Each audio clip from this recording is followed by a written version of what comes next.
Good morning, good morning. Hallelujah. Happy Monday, everyone. Good morning.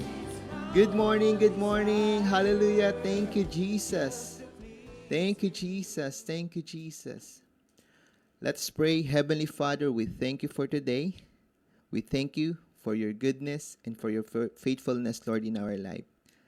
Speak to us today, Lord. We ask for the guidance of the Holy Spirit.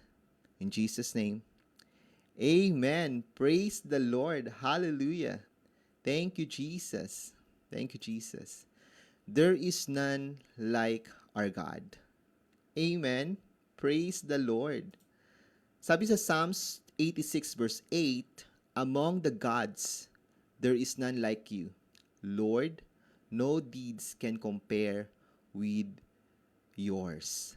Hallelujah. And then that's our God. Amen. If you believe to an almighty God, a powerful God, all-knowing God, type amen. We have a powerful God. Thank you, Jesus. There's none like our God. Amen. We have to declare it today. Happy Monday, everyone. Thank you, Jesus.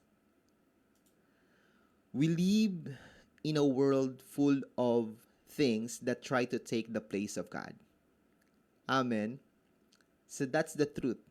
Ang dami na ngayong pamalit sa Diyos, no? Wealth, power, fame. Amen. Gusto maging vlogger, gusto maging sikat, magkaroon ng million of followers, no?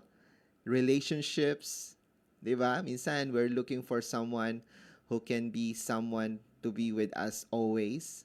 And then sometimes siya na yung nagiging God natin, no?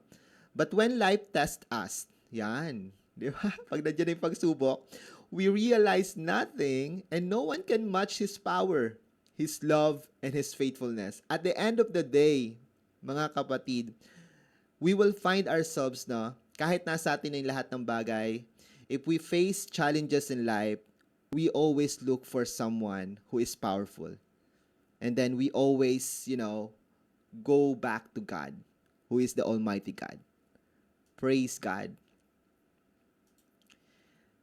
To say there is none like our God means acknowledging that God is unmatched in His character, power, and works. No one else can save, heal, and provide like He does. Mga kapatid, kahit available ang lahat ng bagay sa mundo, hindi yan pwedeng ipamalit sa Diyos. At the end of the day, even there's a wealth, still, ang happiness is nasa Panginoon. Kahit nasa iyo na ang lahat ng bagay sa mundo, you will not find joy out of it. Even though you have a lot of money, you cannot heal your body. Diba? Kahit nasa iyo na lahat ng kayamanan sa mundo, I'm telling you, kapag may sakit ka, aasa ka pa rin sa Diyos. Kasi sometimes, at the end of the day, kahit yung medicine, hindi ka mapagaling. It's the truth. Find it, research it. May mga tao, mayayaman, mga sikat, until now, struggle with sickness and disease. Okay? Because God is the only one can heal our body. Amen? Amen? Praise the Lord. There's none like our God. From the Old Testament to the New, the Bible declares God's uniqueness. In Isaiah 46 verse 9, He says, I am God and there is no other. Nag-iisa lamang po ang Diyos at walang Diyos maliban sa Kanya. Kaya karapat-dapat lang siyang hanapin at patuloy na sambahin, unahin sa ating mga buhay dahil walang ibang Diyos maliban sa Kanya. Yan po yung sinasabi ng salita ng Diyos. Everything else is limited, temporary, and imperfect. But God is eternal, sovereign, and perfect in all His ways. Ang Diyos po ang hallelujah, perfect sa lahat ng bagay. We cannot see or find perfection in this world unless we find God. Thank you, Jesus. When we understand that there is none like our God, we stop placing our trust in unstable things. Instead, we rely fully on Him in our decisions, our dreams, and our battles. Worship becomes our lifestyle because we recognize His greatness daily. So when we realize that there is none like our God, ang mangyayari sa atin is we will find way to worship Him every day. And then we will entrust everything to Him. Kasi alam natin na wala namang hihigit sa ating Diyos. So ang lagi nating pupuntahan, since there's no one else like our God, we will go to God and worship Him and trust Him fully. Amen. Praise the Lord. Hallelujah.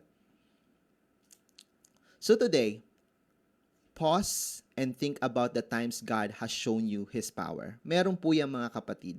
May oras sa buhay nating naranasan natin ang kapangyarihan ng ating Diyos.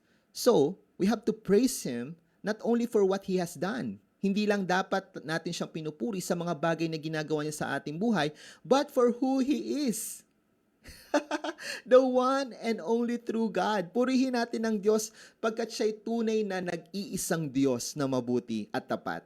Hindi dahil sa mga ginagawa niyang mabuting bagay sa atin, hindi dahil sa mga himala, hindi dahil sa mga pagpapala, pero pinupuri natin siya at sinasamba because siya'y tunay na dakila, nag-iisang Diyos noon, ngayon at magpakailanman. Amen. Praise the Lord. Let's pray. Heavenly Father, tunay nga na there is none like you. Nag-iisa kayong Diyos noon, ngayon at magpakailanman. Sinasamba ka namin, O Diyos, sa araw na ito. Kayo ang siyang patuloy na mapapurihan sa aming buhay. At anumang problema na aming kinakaharap ay tunay nga mas higit kayo at mas makapangyarihan sa anumang uri ng problema, sakit, karamdaman, hallelujah, na aming pong nararanasan. You can move mountain in the mighty name of Jesus. We praise you and we glorify you today in Jesus' name. Amen. Hallelujah. Happy Monday. Praise the Lord. Thank you, Jesus. God bless po. Shalom.